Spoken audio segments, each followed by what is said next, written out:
Hello everyone, welcome back to the channel. Today I'll be teaching you how to log out of Bigo Live application. So I'm directly gonna go and tap on my Bigo Live application.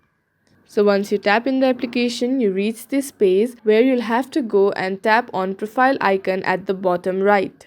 You reach this page where you'll have to go and tap on the settings icon at the top right. So once you tap on the settings icon, you'll have to scroll all the way down in order to log out. So once you scroll all the way down, you can see the logout option. You'll have to go and tap on the logout option.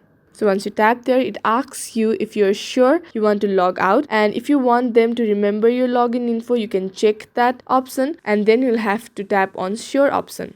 So once you tap on sure, your account has been logged out. So that is how you log out of your Bigo Live account. So that is it for this video. I hope this video was helpful. Thank you for joining in.